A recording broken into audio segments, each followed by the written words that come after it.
Yeah, I think there's a lot of pressure on George this week. You know, like if you win, you move forward and fight Richardson Hitchens for the world title to try and become a 2-division champion. And if you lose, your career's over. So yeah, looking forward to it. Great undercard as well. Sky Nicholson, Tiara Brown, amazing fight. Shanika Johnson against Nina Hughes. You got 2 world title fights there. Tera Moana, much more. And looking forward to it. What was the situation there with Jordan? Was he sick? Was he injured? We received a call on Saturday to say he'd been taken to hospital. He had some headaches and some dizzy spells and stuff like that. And he said, "We'll keep you updated." And I was like, "No, you can't go to the hospital a week before the fight with dizzy spells. You're out, mate." And then the search begins. It's very difficult at that point to bring over someone from the UK. It takes really 3 days to get to Australia with a time difference. And when we looked at this date for George Kambosos, I actually said to them, "I think you should look at Jake Wiley. He's the same weight class. He's young. He's undefeated. He's ambitious. It's good narrative there. The established guy against the young fighter. Again, New South Wales, Queensland." But it didn't happen. And then, we phoned up Steve Dell. I have to have a shout out to Matt Rose as well, because Jake Wiley was on a no-limit card in a few weeks, and he agreed to take him off that to allow him this opportunity. And, those guys were like, I don't even think I would have to offer them a purse. I think they would have taken the fight anyway. As it happens, he's getting a huge purse for the fight for him, and good luck to him, and he's up for it. How much pressure is on George Kambosos in this fight? Yeah, a lot, and I think that's starting to shine through, particularly against an Australian, because I think a lot of the time, like, big stars don't really want to fight domestic opposition. They want to fight an international name and so forth. So here it's like all of a sudden, obviously Jake's got a lot of support, especially from the Queensland fighters. So they're all posting on social media, "Yeah, go on, Jake, yeah." And I think George is now thinking, all right, I've got to lock in here because, I need to put in a great performance. What do you made of the build-up to this fight? I guess it's been a little bit subdued here in Australia. What do you make of all that? I mean, I think that, George is coming back. I think that sometimes probably guys who don't really know their boxing don't realise what Kambosos has done and who he's fought. Maybe the consensus is, every time George has boxed in Australia, he's lost. It's like, yeah, twice to Devin Haney and once to Lomachenko. But he also beat Teofimo Lopez in the Garden. He's had a great career. He beat Lee Selby in London in a final eliminator. And he's really put Australian boxing on the map in big shows. Like, tell me in the last 3-4 years, who has done stadium fights like that? It's been George Kambosos. And, I think sometimes he ruffles people up the wrong way, and that's his style. And, but I think that we'll have about 4,000 or 5,000 in there on Saturday. I think it's a good crowd. Like, we understand it's not Devin Haney, it's not Lomachenko, and George needs to win this fight because another defeat would definitely end his career, whereas a win would give him a shot to try and become a 2-division world champion. The Hitchens fight, is that next for George if he gets a win? It might be next for Jake Wiley. That's what he's fighting for on Saturday. So, yeah, look, I think if George wins, that fight will be negotiated and made hopefully quite quickly. And, for Jake, if he wins, whether it's Hitchens or whoever, it changes his life forever. But certainly for George, a victory on Saturday would lead him definitely to a shot at the world title. Now, last time we saw you here, Jai Opetaia, a dominant performance.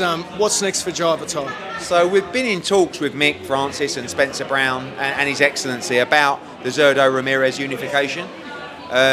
In the meantime, Mick's been working away for a fight back on the Gold Coast in May. Because, the last time was amazing. Great energy in there. It was January. And it was a really, really good night. And I think we can build off the back of that. But I really want to see Opetaia unify.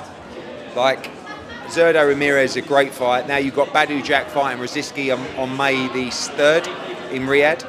So the plan really is to try and win every belt by the end of 2025.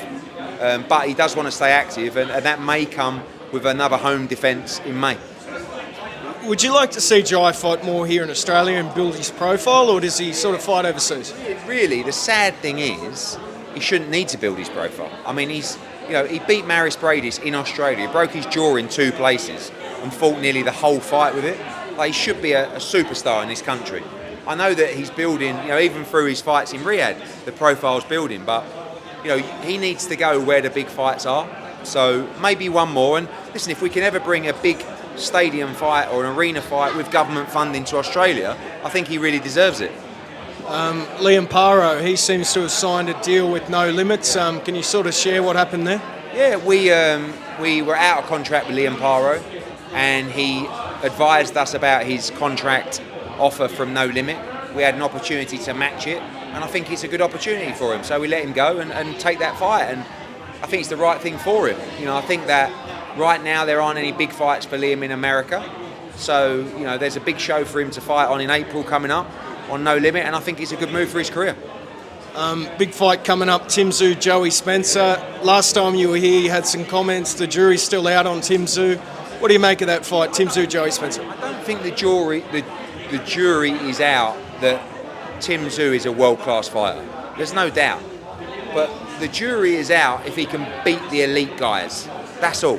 And I think Tszyu's a great fighter. I think he's really exciting. I don't know anything about Joey Spencer, but you know, it's a PBC fighter. You know, I'm sure it's a proper test, but I expect Tim. The only thing is when you get knocked out like he did last time, it can really take a dent out of your resistance. And the way that Tim fights always is to come forward, sometimes take a few as well, and just rely on a granite chin and a lot of strength. You can't keep doing that, and you can't do that against punchers like Mertzalayev. You may be able to do that against Joey Spencer, just like he was able to do it against, can't remember the name now, but Brian somebody and Tony Harrison and those guys. Like, you can walk through them. So against a puncher, I still have my worries if he doesn't stay a little bit smarter with it. But he's a very exciting fighter, and you know, I think if he wins there, I guess he'll get a fight. Like for me, the Thurman fight, I don't know if that really excites me that much. Zarafa, not really. You know, I'd like to see him rematch Mertzalayev. Like, I think it's a very tough ask, but I bet Mertzalayev would come to Australia, and you could do a big gate there. You know, you could get the money to do it, but it's a very dangerous fight. You think Tszyu beats Buckram in a rematch? What do you sort of think of that? I think if he's smarter, I mean, again, we don't know a lot about Backram Mertzalayev, only that against Tszyu he looked like an absolute machine.